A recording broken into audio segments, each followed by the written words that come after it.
es poder hacerlo sin represalias ni hostigamientos. Las emisoras de la radio cadena Democracia presentan el programa de opinión más influyente de la radio. La revista informativa Democracia. Sin amilanarse, sin amilanarse. Este Ecuador amazónico, desde siempre y hasta siempre. ¡Viva la patria! La revista informativa Democracia. A partir de este momento, Gonzalo Rosero y sus invitados analizan los temas de mayor trascendencia. La revista informativa Democracia con Gonzalo Rosero. Más libre que nunca. Comenzamos.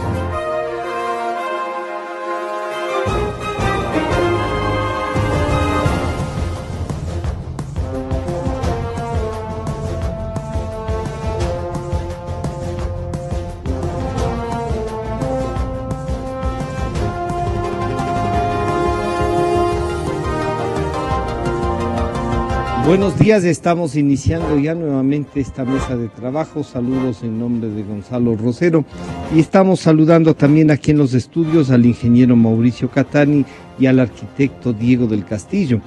El tema que les hemos propuesto es cómo lograr que se asignen a profesionales de la construcción nacional obras que puedan representar, no solo pequeñas, sino obras que puedan representar una infraestructura real del país. El día de ayer, no solo que queremos agradecer el nivel de sintonía y de preocupación por el tema que tratábamos frente a la plataforma gubernamental y en especial el diálogo que manteníamos con el ingeniero Mauricio Catani. Así es que, primero, Mauricio, esto que fue una realidad el día de ayer, se movían las redes, se movía todo después de nuestro diálogo y quedó pendiente a algunas cosas, por eso nos hemos permitido volverlo a molestar y también pedir a Diego del Castillo que con su experiencia tanto en la Cámara como constructor también analicemos este tema. Bueno, debe tener más datos a estas alturas después de decir lo que dijo Mauricio para continuar en el análisis y ver esta propuesta. ¿Cómo hacemos para que el próximo gobierno no se limite con lo que ya ha pasado en estos 10 años? Bienvenido, buenos días. Buenos días, Francisco, buenos días, Diego, buenos días a la gente que nos escucha. Sí, realmente la conversación, la entrevista que tuvimos el día de ayer causó un revuelo en las horas posteriores a la misma. Sí, recibí múltiples mensajes y llamadas principalmente de felicitación y de apoyo por parte de colegas constructores de empresas constructoras, ¿no es cierto? Porque sí, la intención de lo dicho el día de ayer aquí es poco que las cosas que son secretos a voces en el mundo, digamos, del sector de la construcción, sean conocidos por la ciudadanía, ¿no es cierto? Y ver que la situación en la que hemos estado en estos últimos años, el sector de la construcción en general, relegados a segundo plano por empresas extranjeras, pues es una situación que nos ha molestado, que nos ha afectado y que esperaríamos que cambie en el nuevo gobierno. Sí, recibí también llamadas de las otras, ¿no es cierto? Claro. Sí, llamadas a reclamar por lo que se había dicho, pues, y yo manifestaba simplemente que si había algo que no haya sido certero, verdadero de lo que yo manifesté, pues que me demuestren, ¿no es cierto? Que me indiquen qué parte fue la que no... la que supuestamente no es verdad y que yo encantado públicamente me retractaría de lo dicho. Hasta ahora pues no he recibido ninguna demostración de lo que se mencionó haya sido algo diferente a la realidad que, como dije ayer, conozco de primera mano. Esto de poner en evidencia, Mauricio, y de decir, a ver, porque algunos dirían, oigan, pero mientras estaban trabajando los arquitectos, y claro, en algunos, unas obras pequeñas y estas cosas, de alguna manera, los primeros 8 años de gobierno, digamos, generó también un movimiento y un crecimiento de la actividad de la construcción. Esto no le han dicho, oigan, ¿por qué solo en los 2 últimos años se acuerdan? ¿O es que también había una especie de recelo para no perder algunos trabajos, así sea con una utilidad muy limitada, mientras los otros se llevaban más grande?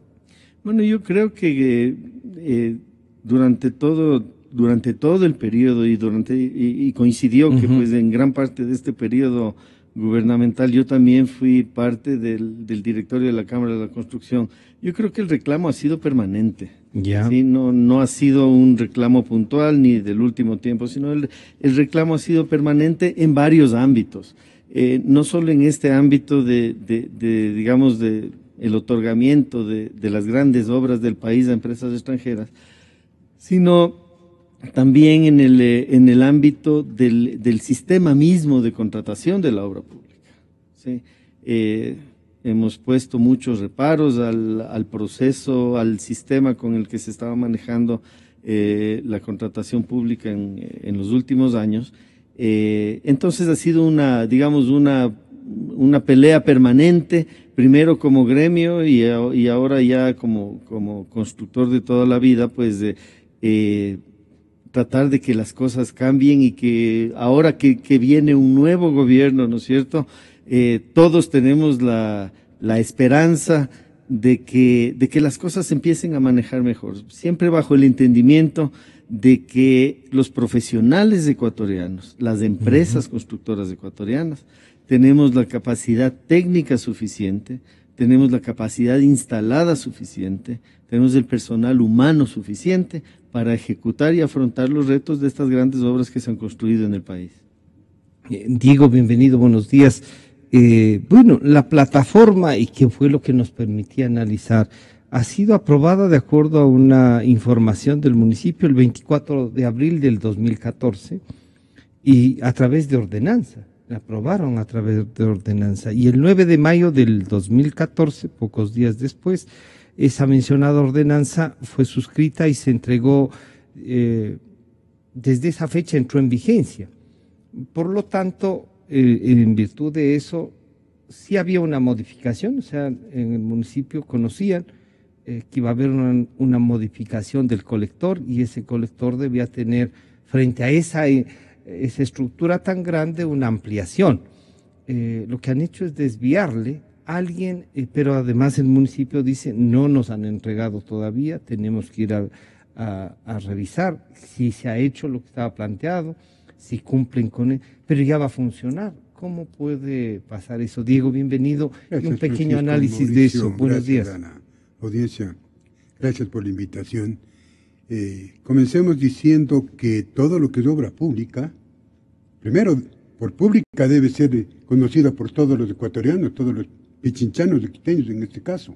Segundo, en lo que tiene que ver con alcantarillado, sabemos y hay solamente una empresa encargada de hacer alcantarillado.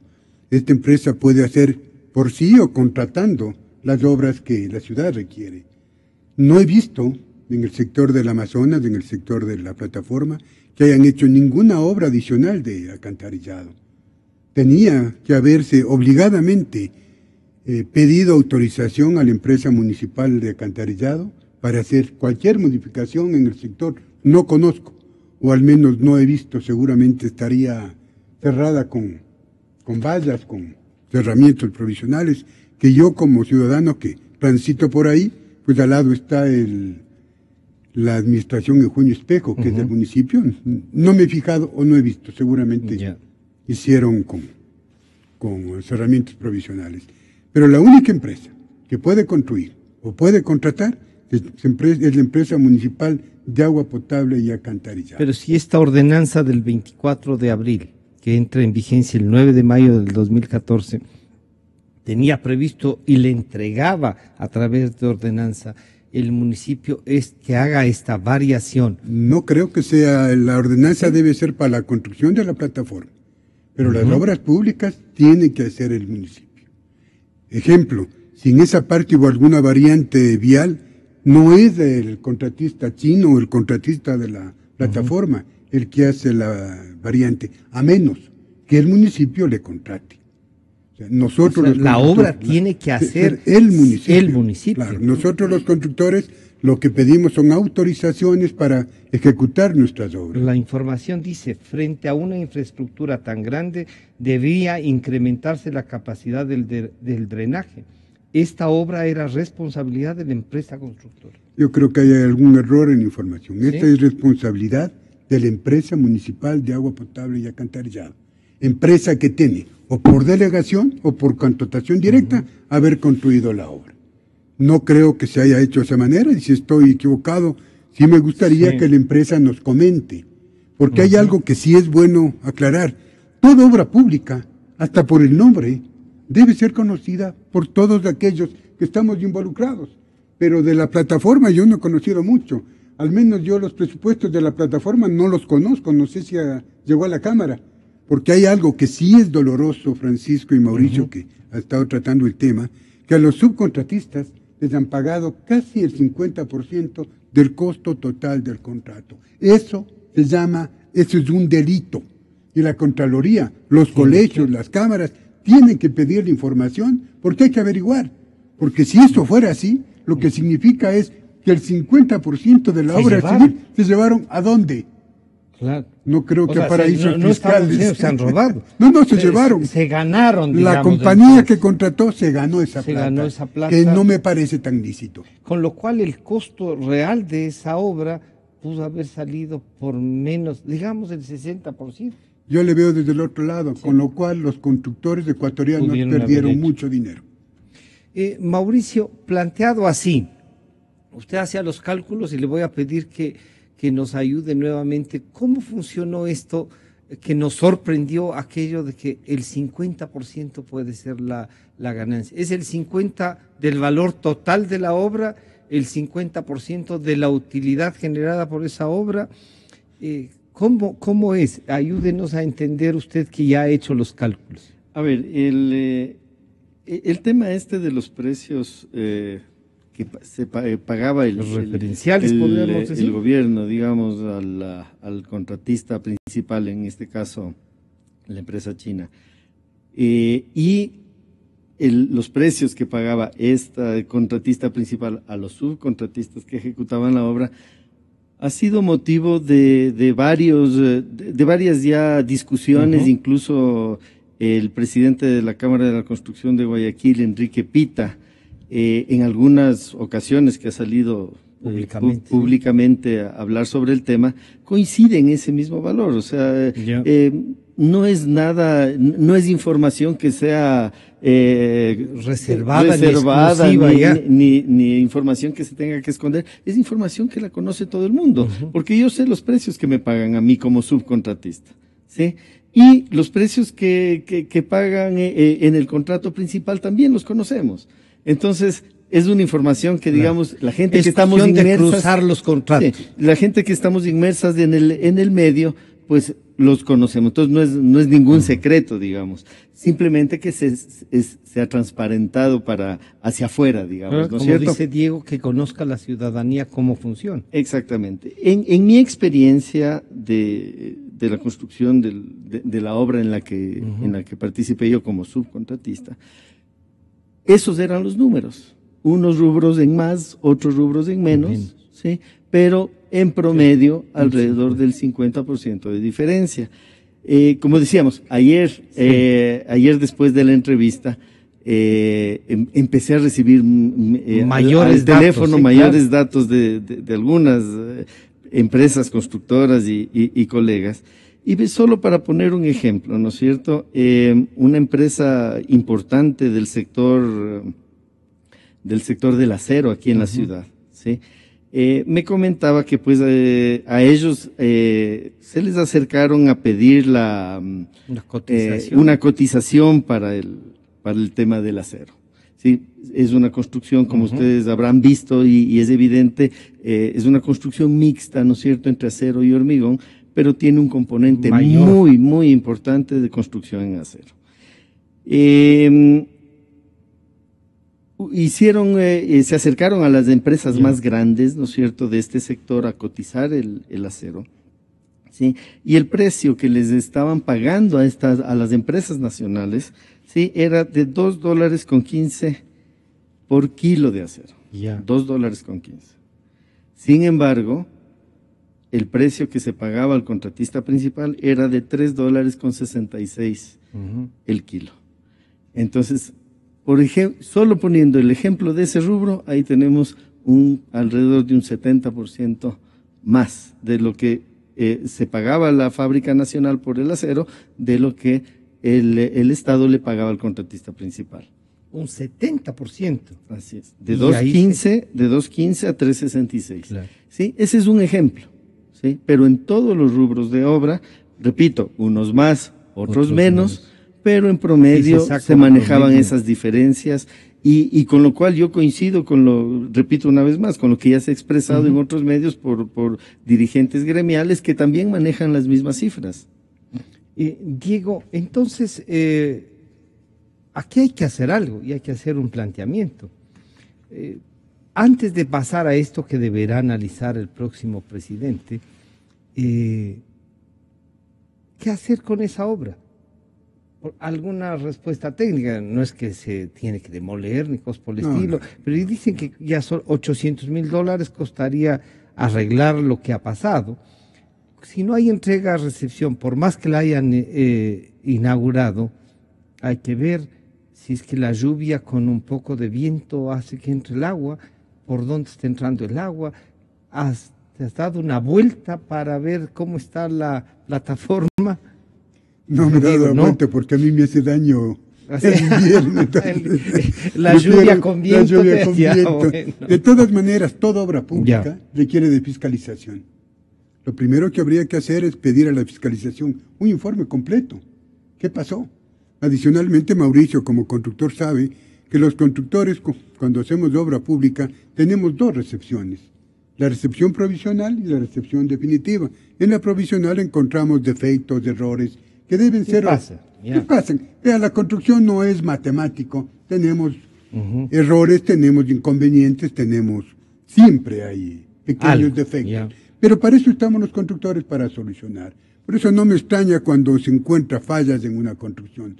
Lo que sí me preocupa es que a la recepción definitiva esas fallas sigan existiendo, porque tenemos un plazo de 180 días para poder subsanar cualquier error constructivo, que no son constructivos, sino errores de acabado realmente, no son errores preponderantes dentro de la construcción. Estas filtraciones de agua vía esta especie de pared de vidrio que dicen los técnicos que está frente al edificio, más las jardineras, que tienen filtraciones, que provocan filtraciones a través de los focos, de las columnas.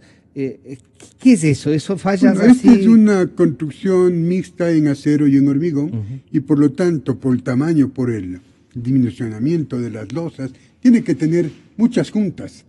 Entre esas juntas significa una separación entre un bloque y otro bloque. Es una abertura por donde seguramente, si no está bien sellado, tiene que haber pasado el agua, ¿no?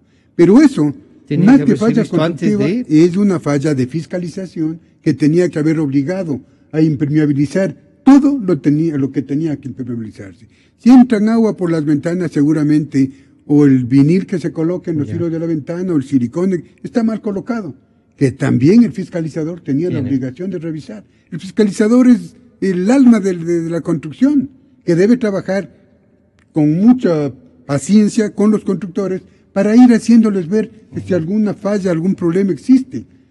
El fiscalizador, no sé quién sea, oí ayer que alguien me decía que son de la Politécnica, pues debería salir a decir, yo señores pedí o obligué, porque él es tan responsable como el constructor, claro, y el mayor responsable es el contratado, fiscalizador, pues, o el que contrató. Porque acá tenemos tres partes: el que contrata, que es el administrador del contrato, el contratista y el fiscalizador. Aquí ninguno puede lavarse las manos, y las empresas públicas tienen la obligación de decir a la ciudadanía cómo recibieron las obras, porque si había una delegación para construir los colectores, tiene que haber sido recibido por la empresa municipal de agua potable. Aún no está entregada, dice el municipio, ¿no? Me parece que es una falta de respeto a la ciudad terrible. Lo que parece es que hay un apresuramiento de entrega, Diego, porque en definitiva no está cerrado el círculo para recibir la obra completa. A ver, aclaremos dos cosas. La primera es cuando los constructores vamos a asumir una obra, lo primero que hacemos es estudio de suelos, para ver en qué suelo estamos trabajando y ver qué tipo de estructura vamos a hacer. Lo segundo y obligatorio es hablar con las empresas respectivas para ver si esa obra va a contar con los servicios. Si estamos en un área urbana que tiene toda la disponibilidad de servicios de agua potable, luz eléctrica, alcantarillado, comunicación, todo lo que es servicios.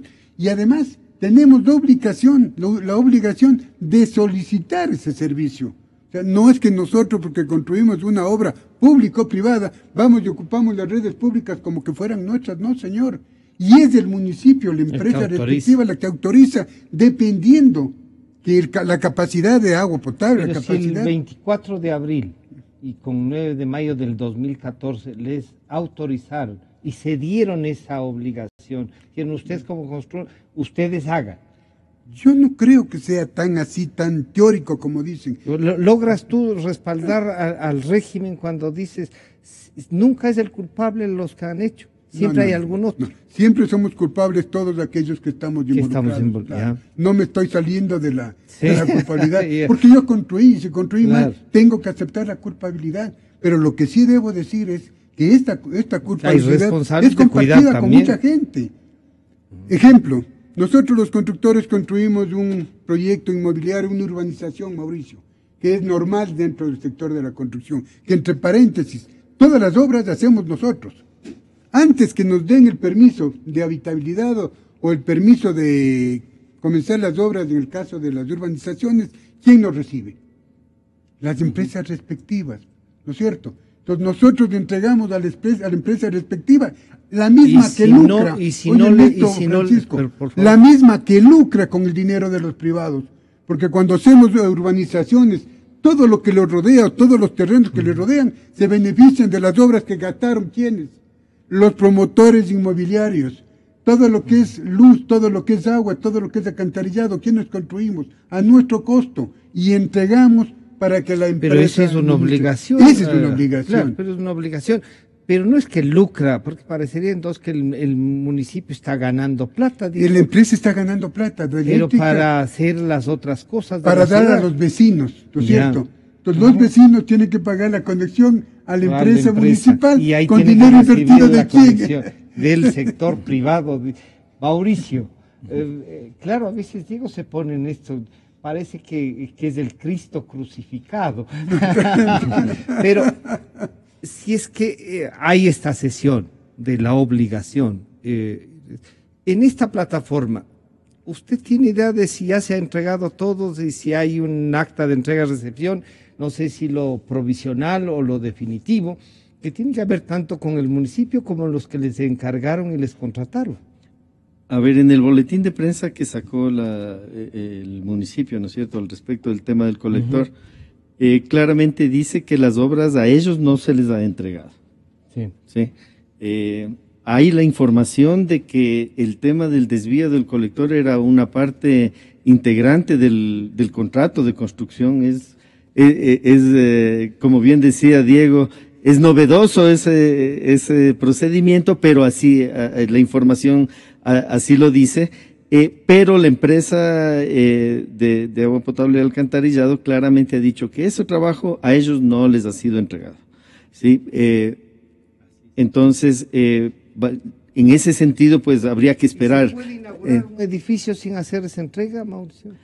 A ver, en este tipo de obras y cuando las inauguraciones obedecen más a factores políticos que a factores técnicos, todo puede pasar. Pero usted nos recordaba que el hospital se inauguró 3 veces, ¿no? El hospital se inauguró 2 o 3 veces, sí, en diferentes etapas de la campaña electoral.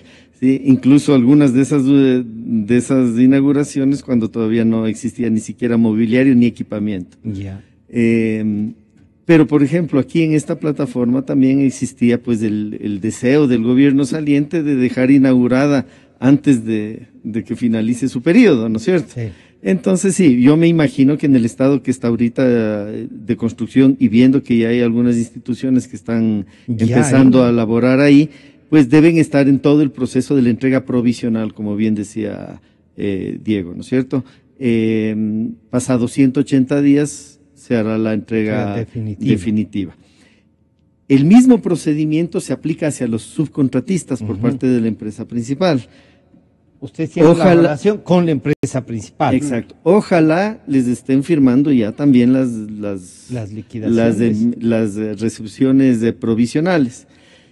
Y esa es una parte que a propósito del evento que sucedió, a mí por lo menos es la parte que más me molesta, digamos, y es que con toda seguridad, los daños que se hayan causado, sí, qué sé yo, las planchas del cielo raso que se mojaron, que haya que reponer, no sé si hubo afectación en equipos de aire, en conducciones de ventilación, etcétera. Con toda seguridad, los daños que se hayan causado, sean los que fueren, los van a asumir las empresas subcontratistas ecuatorianas, ¿sí? Porque si es que ellos están en un periodo de entrega provisional y si no tienen ni siquiera el acta de entrega provisional, cualquier cosa que pase hasta eso, sigue siendo tu responsabilidad. Entonces, no solo que ahí va a haber una obtuvieron un contrato con los precios justos y muchas veces a pérdida, sino que van a tener que solventar este tipo de imprevistos adicionales. Sí. En el tema de había un temita en el punto anterior que se me pasó.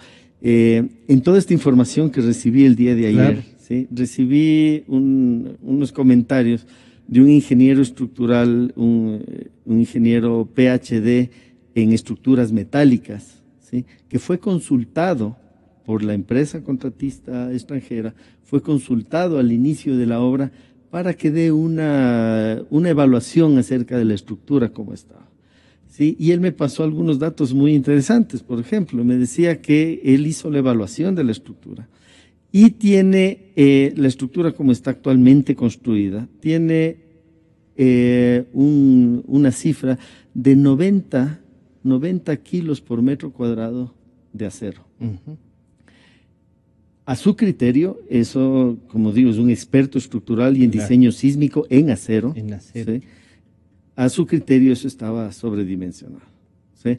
Entonces les dijo, sí, yo les puedo proponer una alternativa, un mejoramiento a ese diseño. ¿Sí?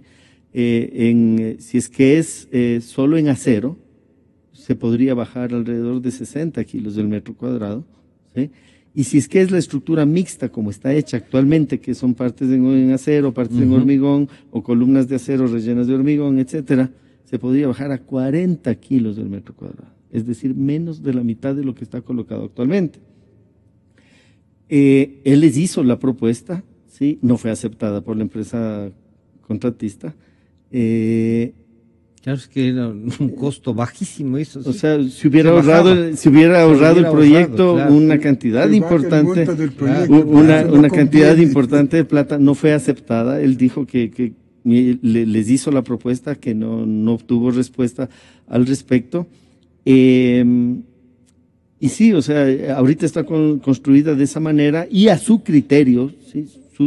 Su criterio estructural de experto dice que con esa cantidad de acero que está construida, como siendo una estructura tan grande y tan pesada, ¿sí? Tiene muchas dudas del comportamiento que tendría esa estructura en un evento sísmico. Ah, caramba. ¿Sí? Entonces, es preocupante por ese lado. Por otro lado, también hay la información que también me fue corroborada, yo lo dije esto ayer y me fue corroborada en el transcurso de las horas, de que hubo una importación de varilla por parte de la empresa contratista, una varilla varilla de construcción que vino de la China, ¿sí?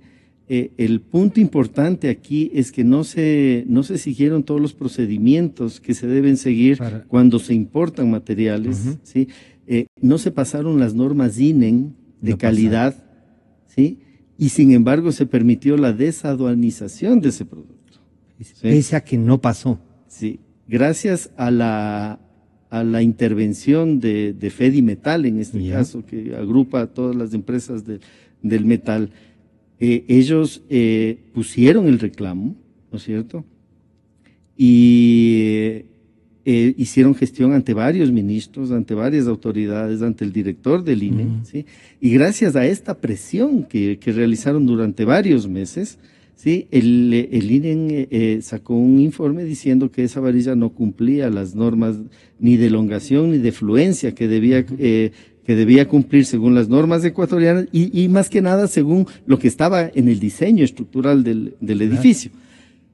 Ante esta situación tuvieron que vender la varilla como chatarra a una empresa nacional. ¿Hay la garantía, Mauricio, de lo que usted ha conversado, de que no se haya usado ni una sola varilla de esas? No existe esa garantía, nadie sabe. Nadie sabe si la chatarra se convirtió en parte del peso de esta estructura. No se sabe, lo que se sabe es que esa varilla salió del puerto, se desaduanizó y algunos meses después fue vendida, no se sabe si total o parcialmente, como chatarra a una empresa, ¿sí? Mi estimado Diego, esto es un mundo que los venimos casi a descubrir que al finales de los 10 años o no hemos querido ver. Bueno, nosotros estuve en la Cámara cuando este gobierno llegó al poder, ¿sí? Acuérdese en que lo primero que se hizo en el año 2007 es quitar las responsabilidades que teníamos los colegios y las cámaras de la producción. Antes de ese decreto, para ser contratista del Estado, había la obligatoriedad de ser afiliado a una cámara. Que no era porque las cámaras queríamos tener el control de los constructores, sino porque las cámaras, por experiencia, sabíamos quiénes son constructores y quiénes no son constructores. El día de hoy encontramos que obras muy importantes en el país ya no están siendo construidas por constructores, sino por personas naturales en otras actividades. Inclusive en el campo privado vemos que inversionistas se convirtieron en constructores y se cometen errores cuando uno no conoce o no se tiene la experiencia. Deberíamos pedir al nuevo gobierno, al licenciado Moreno, al Lenín Moreno, que vuelva a dar las responsabilidades a quienes tenemos la obligación de velar por la construcción, porque nosotros sabemos cuáles son los constructores que trabajan bien y cuáles son los constructores que trabajan mal. Mauricio acaba de decir, me estaban llamando, esa es la obligación de la Cámara. Cuando hay una obra mal contratada, mal construida, ¿a dónde van los constructores a comunicar? ¿A la Cámara? La Cámara. Y la Cámara sabe quiénes son los constructores que están con problemas en construcción y quiénes son los constructores que hacen bien las cosas, igual que los médicos.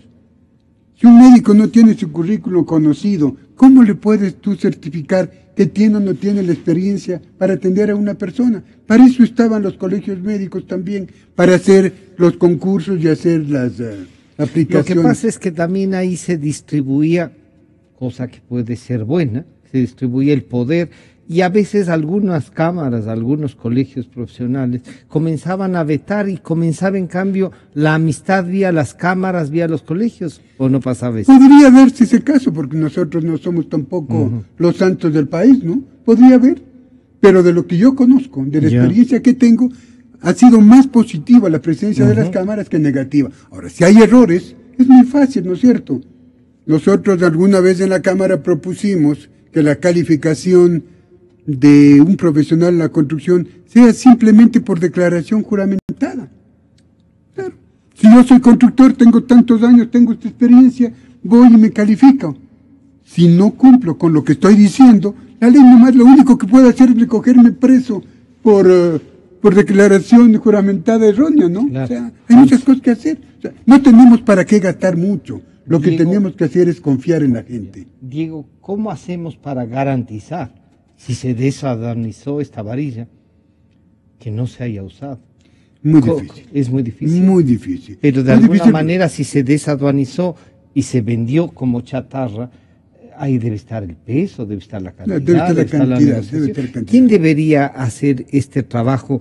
Porque claro, nos genera susto. Y peor con esto de que estamos en una zona. No me preocupa sísmica, si se desodanizó, si se chatarrizó, si se vendió o no se vendió. Sí me preocupa qué dice la fiscalización.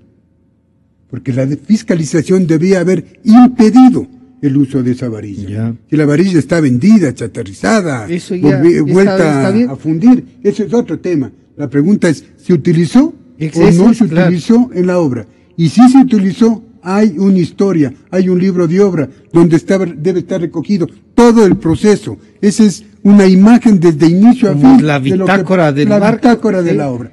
Tenemos que revisar el libro de obra. Y si los ¿Quién tiene señores, que hacer eso? el fiscalizador, fiscalizador. pero claro, a público. El que nada debe, nada teme. Que hagan públicas las cosas. Si de algo reclamamos es que no ha habido la claridad que todos los ecuatorianos requerimos para conocer los problemas. Si no estamos aquí para buscar problemas, estamos aquí para ayudar a solucionar problemas. Si el constructor no puede estar quejándose o criticando, lo que tiene que estar es construyendo. Y lo primero que hay que construir es relaciones amables, amistosas y profesionales. Pero sí, claro, si es que el constructor le dan la obra, como le han dado en este caso a esta empresa china, y le subcontrata y ven lo que se lleva a la empresa china y lo que les queda a ellos, ¿qué les decimos? Oiga, ¿para Bueno, qué por qué a ese constructor para qué qué se metió? ¿Sí? Desgraciadamente, y Mauricio en eso me va a dar la razón, hace falta tanto trabajo en este país que mucha gente dispuestos a con aceptar conseguir eso. el sueldito aceptan cualquier, no quiero poner una palabra grosera para mis colegas, pero cualquier cosa, cualquier dádiva, que lo único que hace es denigrar al profesional del sector de la construcción. Y lo peor de esto, que la primera obligación del gobierno del Ecuador, del país, es defender a sus propios, defender a sus constructores, defender a su industria nacional. Nosotros siempre hemos peleado y hemos luchado. Pero garantizando buenos precios, claro, garantizando que se hagan. Pero han hecho Además, bien. Francisco y Mauricio, garantizando que el 70%, o creo que ahora el 80%, sean de producción nacional. Todos los materiales tienen que ser de producción nacional. ¿Cómo les permiten importar varilla si este país tiene producción de varillas? Y justamente yendo en ese sentido, o sea, para mí es inverosímil cómo pueden permitir en un proyecto de estos del Estado importar varilla, claro, cuando hay una industria acerera del Estado. Del Estado mismo. Del Estado, Andec. ¿No es cierto? O sea, podrían comprarle la varilla a Andec, si quieren hacer un acuerdo entre empresa del Estado y que les venda un menor precio, lo que sea. Pero por último, cómprele a la misma empresa del Estado, ¿sí? Y genere un beneficio para el país y para la empresa del Estado. ¿Por qué permiten importar varilla, sí? Aprovechando las exenciones que tienen las empresas públicas, porque la empresa contratista es una empresa pública china, ¿sí? Aprovechando que ellos pueden importar sin aranceles y sin salvaguardas, ¿sí? Pero sin embargo, si se hubiera completado, digamos, concretado, la varilla hubiera sido de buena calidad, se hubiera usado, ¿sí? El precio que le pagaban por la varilla no hubiera bajado, a pesar de que el costo de adquisición hubiera sido mucho menor. Entonces, y el transporte, ¿por qué se permite este tipo de cosas? Esas son las cosas que hay que investigar, que hay que analizar, que hay que fiscalizar, ¿sí? Y repito una vez más, la pelea que tenemos nosotros, los constructores y los dirigentes gremiales ahora, es eso, o sea, defendamos al constructor ecuatoriano, defendamos a la industria ecuatoriana, ¿sí? Sea privada o sea del Estado, pero es ecuatoriana, genera puestos de trabajo de ecuatorianos, es plata que se queda en el Ecuador. Mauricio, si uno quiere construir un hospital, pero dicen, esta empresa viene con el financiamiento, ¿no será también el momento de que los constructores nacionales busquen financiamiento y traigan dólares que nos hacen falta? A ver, sí se han dado ejemplos y unas primeras experiencias en ese sentido. Sí, las empresas ecuatorianas constructoras y sobre todo las más grandes, digamos, que tienen una cierta capacidad y músculo financiero que pueda respaldar una operación de ese estilo, están haciendo unos primeros acercamientos. No es fácil. No es fácil porque el Ecuador es considerado afuera un país con alto riesgo, ¿sí? Entonces no es fácil construir. Pero lo que no puede seguirse dando, y que eso es un hecho, es que haya contratos que se otorguen bajo régimen especial a empresas extranjeras porque supuestamente vienen con ya un crédito atado, ¿sí? Y una vez que ya está adjudicado el contrato, resulta que no hay tal crédito, ¿sí? Y hay ha pasado. ¿Algún ejemplo que podamos ver? Hay unos hospitales que se licitaron bajo ese régimen, se otorgaron a empresas extranjeras porque supuestamente venían con el crédito, y a la hora de la hora no hubo tal crédito, y la misma institución contratante tuvo que salir al exterior a buscar el financiamiento para eso. Entonces, ese tipo de cosas no pueden seguir pasando. Pero ahí esos contratos deberían ser anulados porque no hay el cumplimiento de una de las partes, que era el financiamiento. Deberían. Y salió la empresa pública o la institución a buscar financiamiento para darle el contrato, pero ahí hay una cosa, la Contraloría debería actuar. Debería actuar, esa es la palabra, debería. Todos estamos de acuerdo con eso.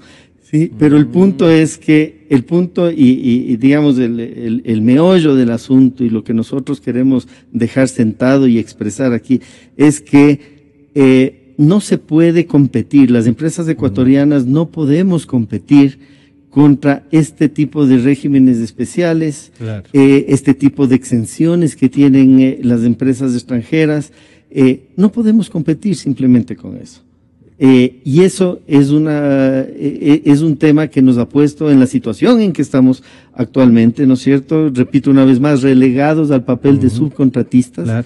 ¿Sí? Y por áreas, ni siquiera para subcontratar un porcentaje mayor, ¿no? Por partes, ¿no? Entonces, ese tipo de cosas son las que nosotros queremos que en esta nueva administración se cambien, ¿sí? Que sea una competencia justa, ¿no es cierto? Si tenemos que entrar a competir, entramos a competir, pero que compitamos en igualdad de condiciones, ¿sí? Porque lo que se ha dado hasta el momento es que simplemente no podemos competir. Diego, ¿cuándo podremos competir con financiamiento también? Porque siempre se habla, y claro, Mauricio dice, si es un país de alto riesgo, el privado también toma sus precauciones, ¿no? Pero no hemos visto una empresa constructora así grande que nos traiga financiamiento para hacer obra pública con el Estado. Bueno, ¿O tienes idea de que alguna? Claro, no solamente depende de la empresa que quiera invertir en el Ecuador, siendo empresa nacional, también depende, o principalmente depende del Estado, pues. El que contrata las obras es el Estado. Y si el Estado, en este caso, ya tiene anclado al contratista, ya tiene anclado a la empresa que va a construir, ¿de qué concurso estamos hablando? ¿Cómo voy a competir con algo que está dado a dedo, predireccionado antes? Los constructores o los inversionistas no son damas de la caridad, ¿no? Ellos vienen a invertir para tener un justo precio, una utilidad racional, ¿no? Pero si ese contrato, esa obra, antes de comenzar la licitación, ya sabemos quién es. ¿Quién va a ganar? ¿Quién va a querer invertir? Adicionalmente, la pregunta es, ¿quién va a invertir en el Ecuador? Si conozco por las relaciones que tenemos, que más bien hay ecuatorianos que tratan de sacar dinero del Ecuador porque no tienen la seguridad jurídica de tener su dinero adentro. Entonces, ¿qué es lo que hay que hacer? Generemos seguridad jurídica, ¿no es cierto? Hablemos entre todos los ecuatorianos, conversemos. Vea, señor, si usted tiene afuera, acá le damos mayores garantías, pero traiga su dinero. Porque lo peor que le ha pasado al Ecuador, y en eso hay que reconocer, es todos aquellos que han sacado el dinero afuera. Pero pregunto yo, ¿cómo un ecuatoriano que ha trabajado toda su vida por tener un capital va a tener el dinero en el Banco Central como reserva de los bancos, si mañana puede ser prestarle al Estado? Prestado al Estado. Entonces, ese tipo de problemas son los que tenemos nosotros. Pero digo, ¿y no será que debemos también nosotros comenzar generando confianza y decir, porque la plata que han ganado es verdad, trabajando toda su vida en algunos casos, pero la hicieron aquí también? ¿Y dónde invertimos los constructores, Francisco? En el Ecuador. Nosotros no tenemos plata afuera. Solo que tenemos es deudas que pagar. Afuera también. Afuera también. Dentro y fuera. Tenemos que seguir endeudándonos para pagar las obras. Los constructores en su mayoría tienen los recursos de adentro, porque nosotros no lucramos con el valor del dinero. Nosotros trabajamos y ganamos un justo precio con las obras que hacemos. Es por eso que la construcción todavía se ve algo en las ciudades del país, porque al paso que vamos, la cosa está cada vez peor. Estamos hablando casi del 18 al 20% de enero acá en reducción de la construcción. Porque lo que sí tenemos que saber nosotros es que... A más de lo que ya estaba en el 2016. Porque debemos saber que la construcción tiene dos grandes campos, que eso es lo que los ciudadanos no entienden muchas veces. La construcción está dividida en obra pública y en obra privada. Y el 60% es obra pública. Si ha bajado como ha bajado la inversión en obra pública, ya podemos sacar porcentajes de lo que se ha parado. La construcción, porque la obra pública es parte de la construcción. Y si a eso sumamos que por problemas de leyes mal emitidas, el sector privado, dentro del cual el inmobiliario es muy importante, no está vendiendo.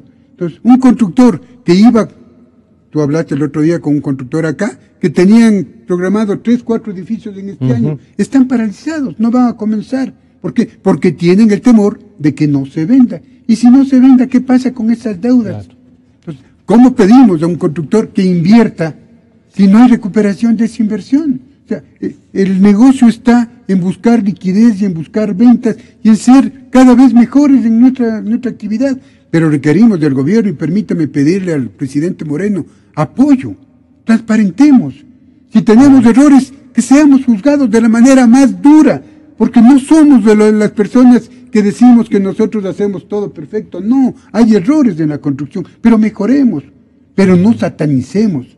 Y no les mandemos al tarro de la basura para traer todo lo que se ha traído en estos últimos 10 años, solamente empresas internacionales, que como dice Mauricio, y como saben los constructores, han sido los ecuatorianos los que hemos construido con precios más bajos de la de la contratación. La plata se ha ido afuera. Y alguien tiene que hacer esa investigación. Presidente Moreno, usted tiene la palabra.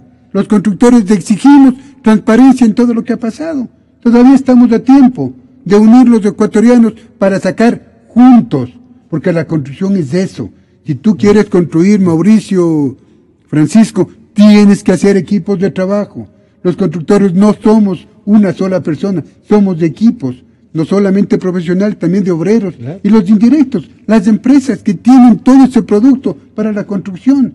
Pero que si les importan todo en virtud... Además, el día de ayer hablaba con un ferretero, están cerrando las ferreterías, porque no están vendiendo.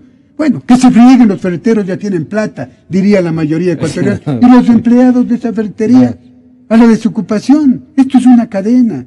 Si esa cadena se rompe en alguna parte, todos perdemos, fundamentalmente el país. Mauricio, un planteamiento al presidente. Acaba de hacer Diego uno, pero hay, por ejemplo, obras que están inconclusas, que son de estas empresas a las que han subcontratado ecuatorianos, y que los fregados son los subcontratistas ecuatorianos, y estas otras empresas bien podrían irse. ¿Quién responde por eso? ¿Y qué pedido le podríamos hacer al presidente Lenín Moreno? A ver, varios pedidos en distintos ámbitos. Claro. En el sector público, digamos, ¿no es cierto? El primer pedido sería, o sea, ya basta de otorgar las grandes obras a las empresas extranjeras. Ya. Sí. Segundo pedido, póngannos a competir en igualdad de condiciones. ¿Sí? Tercer pedido, transparentemos el sistema de contratación de obra pública, transparentemos ese sistema, transparentemos los procesos para que los términos de referencia que se ponen en los procesos se cumplen, no vayan con dedicatoria solo hacia quien puede cumplir. Eso en cuanto a la obra pública. En cuanto a la obra privada, sí, y un poco yendo a las cifras que decía Diego, así como mezclan en un solo saco las cifras de la construcción pública con la privada, y muchas veces presentan como que no es cierto que haya tal crisis en el sector inmobiliario, porque las cifras lo dicen así, pero están mezclando la obra pública con la obra privada y ahí se distorsionan las cifras. la reducción real que ha tenido la actividad inmobiliaria privada es de alrededor del 70%.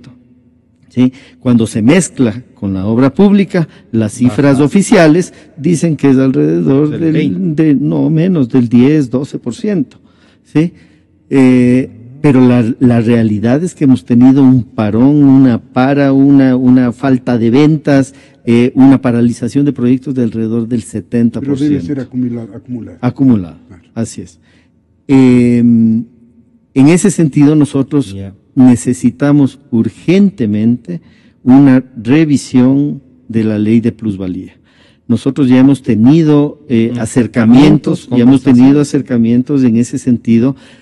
Sabemos que en los próximos días, antes de la salida de este periodo presidencial, van a haber cambios a la ley de plusvalía, lo cual saludamos porque va a ser muy positivo para el sector privado.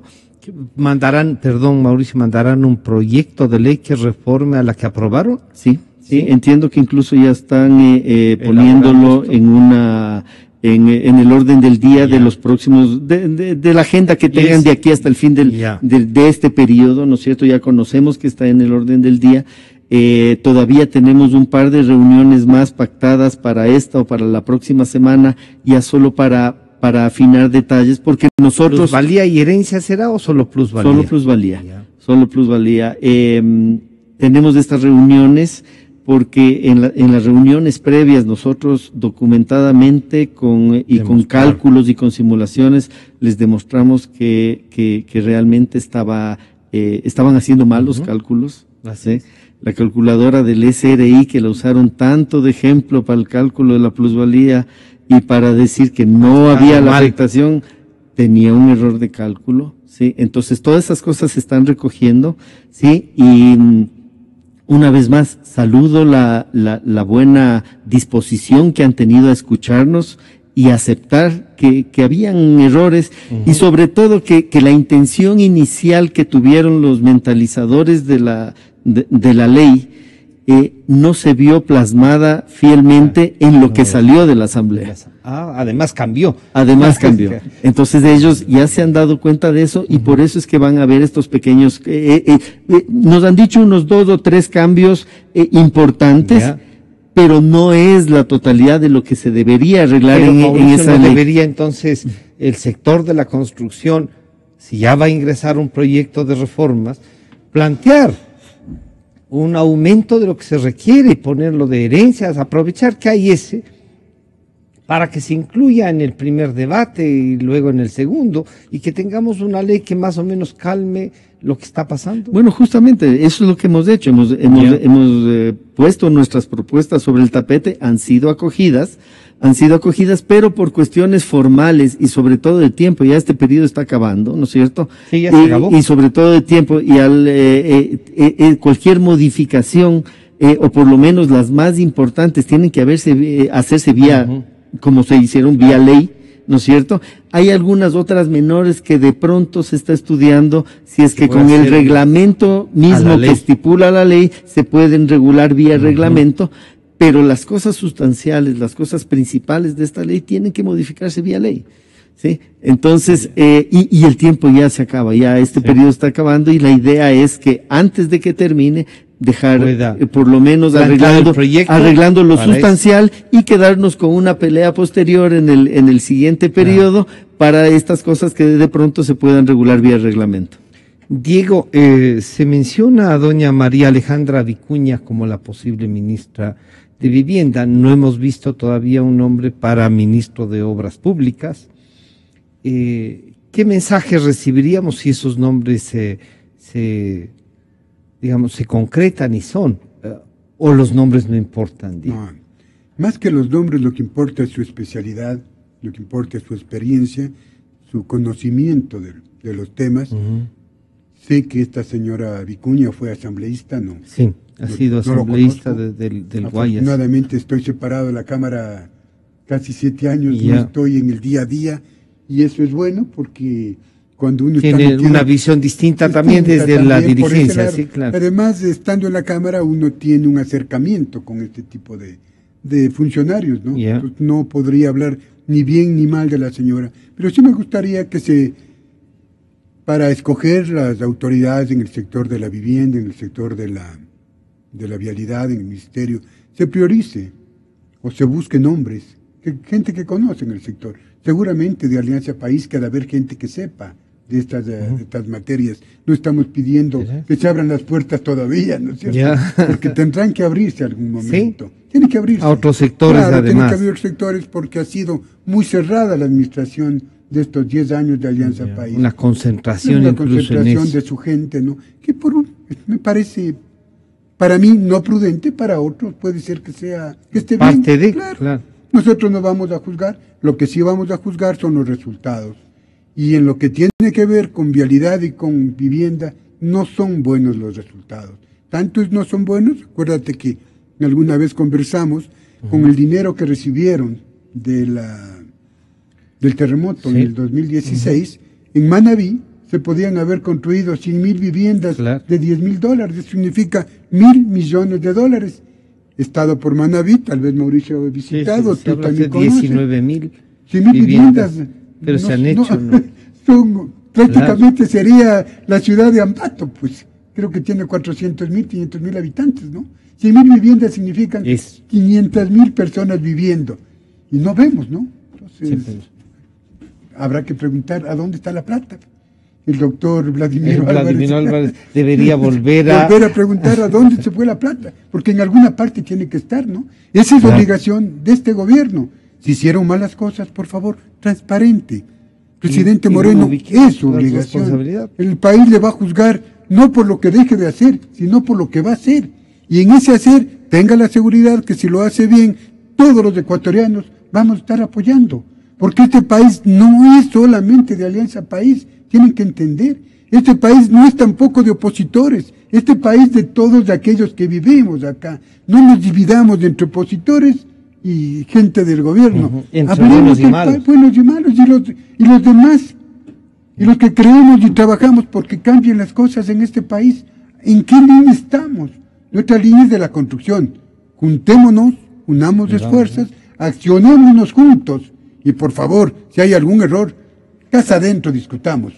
La ministra puede ser María Alejandra Vicuña, Mauricio. ¿Qué podrías decirnos sobre eso? Bueno, igual que Diego, no la conozco. Sí, sé que desempeñó alguna otra función en este periodo anterior, era asambleísta, sí. Sé que no es una profesional del ámbito de la construcción. Entiendo que es psicóloga clínica. Sí. ¿No será que necesitan eso los constructores? Y por lo tanto, claro. No, yo creo que los constructores en determinado momento no necesitamos una psicóloga, necesitamos un psiquiatra. Sí, porque necesitamos una buena dosis de pastillas para la depresión, para la ansiedad, porque realmente hemos vivido momentos muy difíciles. Estoy recibiendo aquí al teléfono cantidades, le he visto, cantidades de pedidos de gente que está escuchando la entrevista, ¿no es cierto? Y hay uno muy importante se me pasó, como un pedido para el nuevo presidente, ¿sí? Por favor, páguese a los contratistas del Estado. Hay una cantidad enorme de contratistas y profesionales fiscalizadores del Estado que estamos, y me incluyo, impagos, en algunos casos por más de 5 años. ¿Por más de 5 años? Por más de 5 años, ¿sí? ¿Pero será que tienen problemas, que no entregan bien? No. ¿No hay plata nomás? No hay plata o no hay la voluntad de pagar, pero habemos contratistas impagos por más de 5 años y eso es un problema que lo hemos venido reclamando permanentemente y muy poco se ha hecho para solucionarlo. Con el tema del terremoto, sí, con todo el dinero que se recaudó, sépase que gran parte de ese dinero se destinó a pagar a contratistas impagos de las provincias afectadas, sí. pero sin embargo contratistas de otras provincias del país Están continuamos en ese problema. Entonces ese es un ¿Puede pedido. cuantificar cuánto está en la deuda? Es muy difícil porque los valores impagos a los contratistas se dividen en dos segmentos. En un segmento son todas aquellas planillas que ya fueron facturadas a las instituciones y que ya tienen un CUR, ¿no es cierto? Claro. El CUR es el comprobante único de retención que ya se emite, ahí, sí. Está lista para el pago, pero sin embargo no se concreta el desembolso. ¿Sí? Ese es un segmento, que ese es el más visible porque ya existe una factura de por medio, ya existe una planilla, etcétera. Hay una cantidad enorme de valores impagos que están en las instituciones, en planillas represadas que no se tramitan. ¿Sí? Y no se tramitan porque los funcionarios cambian cada 2 meses. ¿Sí? Y yo pongo mi ejemplo, pongo mi ejemplo porque lo conozco y no me lo han contado, lo he vivido. En mi contrato he tenido hasta la fecha 16 administradores de contrato. Cada 2 meses y medio en promedio tengo un nuevo administrador con el cual el proceso empieza de cero. ¿Sí? Y en esos 16 administradores de contrato llevo 5 años y medio sin poder cobrar las planillas. Entonces hay una cantidad enorme de constructores que tenemos planillas en proceso, pero que no se procesan. Y como no llegan al punto de la facturación, ni siquiera se evidencian como deuda. Como deuda, claro. A razón que no existe esa. Exactamente. Entonces, ni siquiera se evidencia como deuda. Entonces, esa parte que no es poca, es una parte muy importante, hay que darle solución. ¿Sí? O sea, una vez más, los constructores hemos sido apaleados desde la parte pública con estos impagos y desde la parte privada últimamente con esta ley de plusvalía que ha salido y que paralizó la actividad completamente en todo el país. Contigo terminamos, Diego. Esperanzas de esto, la situación es grave, ¿no? Es grave. Es una pena por nuestros colegas que en su mayoría, para poder sacar los contratos, hipotecaron sus casas y hasta las casas de sus padres. Yo creo que el nuevo gobierno debería tomar medidas en el asunto, tratar de revisar, porque lo más grave es que hay planillas represadas que no están aprobadas, y si no están aprobadas no son deuda. Claro. Pero una forma de esconder esa deuda. Está invertido por los constructores, y ese dinero tiene que ser devuelto al constructor. Entonces yo creo que si vamos a cambiar de metodología en estos próximos 4 años, presidente Moreno, óiganos a los constructores, ayúdenos. Estamos aquí para apoyarle a usted. Afortunadamente, quien les habla ya no es contratista del Estado. Por último, no tengo en qué caerme muerto, pero no tengo las deudas que tienen mis colegas, porque la mayoría... Bueno, eso también. Pero yo creo que es el momento de juntarnos, acercarse a las cámaras, a los colegios, hacer un solo pedido. Alguna vez fui presidente también del Tribunal de Honor de la Cámara, y pues nos reunimos los constructores y fuimos a las empresas a exigir el reconocimiento y pago de lo adeudado, porque nosotros vivimos de eso. Claro. Porque lo que no dice Mauricio es que esa deuda no es a los grandes constructores, esa deuda desgraciadamente es al pequeño y al mediano constructor, que vive el día a día, que este momento, como tiene deudas, ni siquiera puede emprender una actividad privada. Diego y Mauricio, muchas gracias. Han estado con nosotros el ingeniero Mauricio Catani y el arquitecto Diego del Castillo. Muchas gracias. Enseguida volvemos. Yo creo en la radio.